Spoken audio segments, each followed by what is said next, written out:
welcome to the Allison Show. I'm Allison, and this weekly show is all about having fun and feeling awesome. Our only goal is to help you feel a teeny tiny bit more awesome than you did before. I'm here with Julie.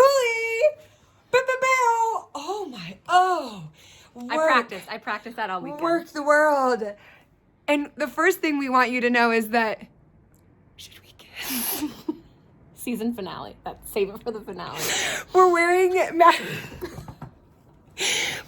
matching lip color, and the second thing we want you to know is that we're so excited you're here. So happy you're You here. look so pretty, So good. and looks don't matter, But they still feel good. but we have a hard time not validating it. You So, look that good. we're so excited for, this is episode 2. My cheeks already hurt, and we're like I 1 know. minute in. Too much. But we've got good, really good stuff today. In this episode, we're going to talk about the importance of interest. Not in a bank way, because we don't understand that. No. Interest and the I should be a robot principle. I should be a perfect robot by now. I should be a robot principle. What feels good? What- I got a what's new feeling necklace. good? Can I talk about my necklace? Yeah, talk about your necklace. It's important. So this is my new necklace. This is my third one. It says, There it is. That's it. TWSS. Yeah. Hey, Julie, what does it stand for? That's what she said. This is my third one. I'm hoping this is the winner. And then mine actually says Allison. We have matching necklaces and matching lips. Okay, so you got a new necklace. I watched Wild Mountain Thyme, which was so good because it has the guy, it has Emily Blunt, Love and her. it's in Ireland. It's set in Ireland. Ooh. It's really sweet. It's a PG-13. Really fun, really cute. Christopher Walken doing an Irish accent. Like, how could you go Here for wrong? that. And the idea that you're not a robot is just because you made the decision that you're gonna do gratitude and have a positive attitude and enthusiastically punch your arms like this. Like, just because you make that decision and then you slip up and you're like, I didn't do my meditation. I didn't get my gratitude practice I'm laying in in. bed wondering if my life will amount to anything again. That was, wait, your weekend was, what'd you say to your husband? I said, I just don't think my life will amount to anything. I don't think I'm good at anything, and I don't think I'll ever make it in life. And my weekend was looking in the mirror. Well, Allison, you have a hit internet show.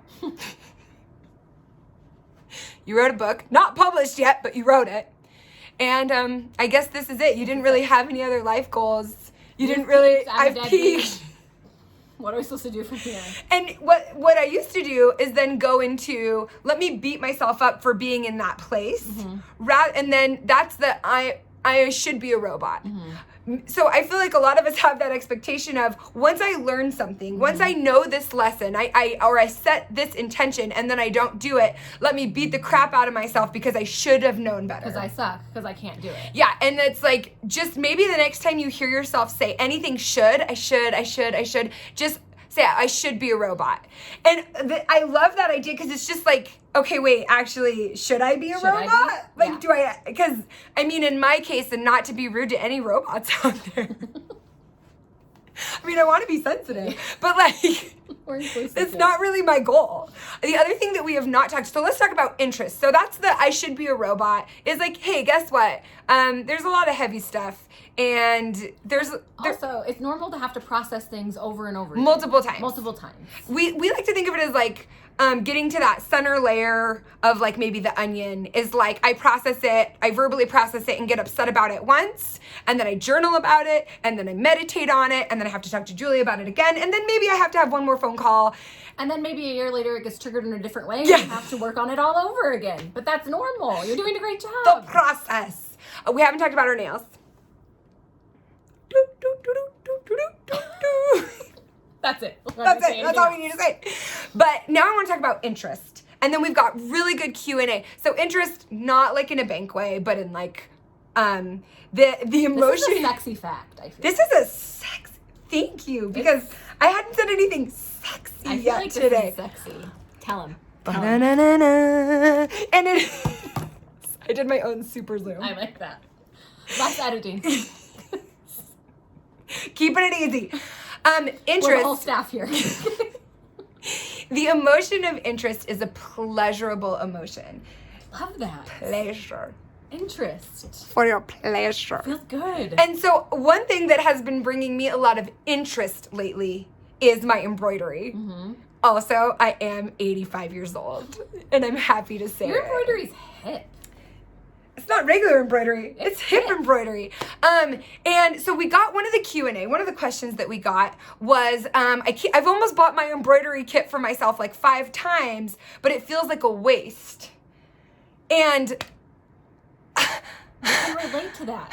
we get it, but also, is you feeling pleasure? Is you feeling joy for the sake of creation and pleasure and interest ever a waste?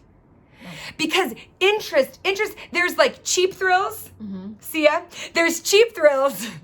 And then there's joy and interest and pleasure. And I'm not talking about like the cheap thrills of like a donut, which can be not a cheap thrill. No, it can be good. Or My the cheap sandwiches last week. Yeah. Gossip is a cheap thrill. Yes. Gossip is a cheap thrill. Whereas investing in something that you find interest in. And so last week, Eric got really down about world events, as one would and does.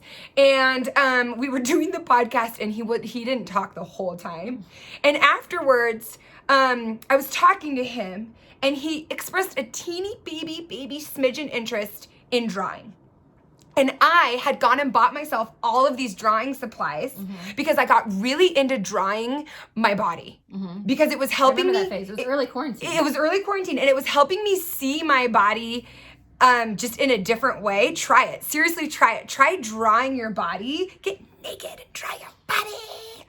But really, do it. Or there's lots of naked girls on the internet, on Instagram, you know, like. Yeah. But anyway. We'll link them all. Okay. So moving on. But so I ended up not really using any of it. I brought it all into Eric. So this idea of, I think, giving yourself like a baby and get creative. Like I used a lot of stuff I had on hand to start. And I'm going to do a reel with my embroidery stuff because a lot of people have now asked me about my embroidery. It's because it's hip. Well, also people don't know. They may not know. I mean, like I've lived a long life. She's very crafty. I used to have a blog called She Makes. I've sold stuff. I mean, like I had a whole craft career. I think that it comes down to the question of like, are you not worthy of joy if it doesn't yield results? Like, and that's what are you only worthy of feeling good and feeling joy if it amounts to something that someone else values? And we have such an emphasis and focus on results. What am I going to get out of it? What am I going to give to the world? That if we only do things that, do the ends justify the means? Ooh, let's get into And we've learned so many times, over and over again, talk about feeling things over and over again. Then you get the achievement and it doesn't feel like you thought it was going to feel anyway. Okay, I was looking for this question. I love this question. There's a couple of questions about authenticity, which means I get to talk about authenticity, which is my favorite thing to talk about. Right. I love how authentically yourself you are. Thank you.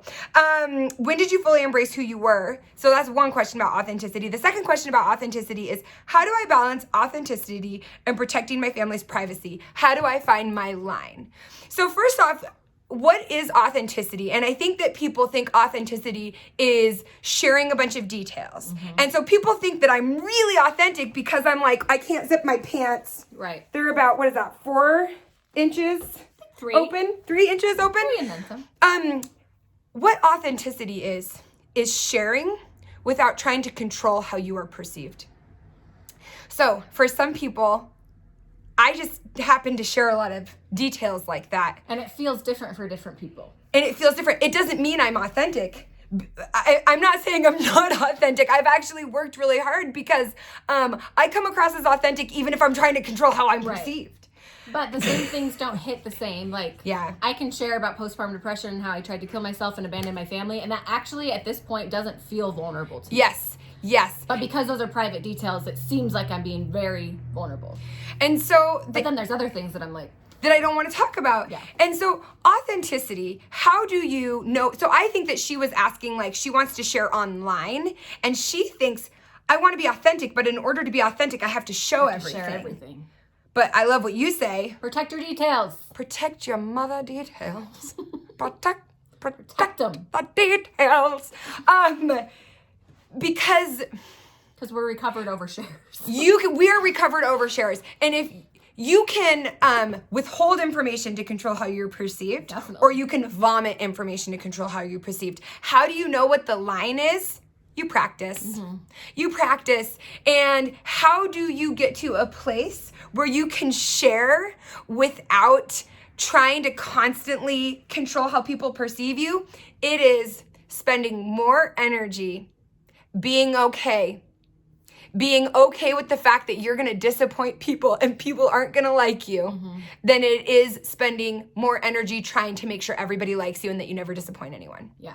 That you never offend anyone, that you never, and I really did spend so much time trying to make sure I never disappointed anyone. Right. That I basically I ran myself into the ground, and I had anxiety attacks every single day for 6 months, and I was suicidal, and it doesn't feel overly hard to share that because that's just true to my nature. Right.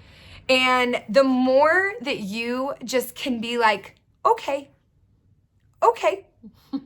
And not like, I am what I am and deal with it. It's not like that's not it either. It's just being at peace with who you are. Yes, and then as you embrace who you are, you have more humility, mm-hmm. and you're more open to seeing ways you can improve. You're more open to seeing the shadow.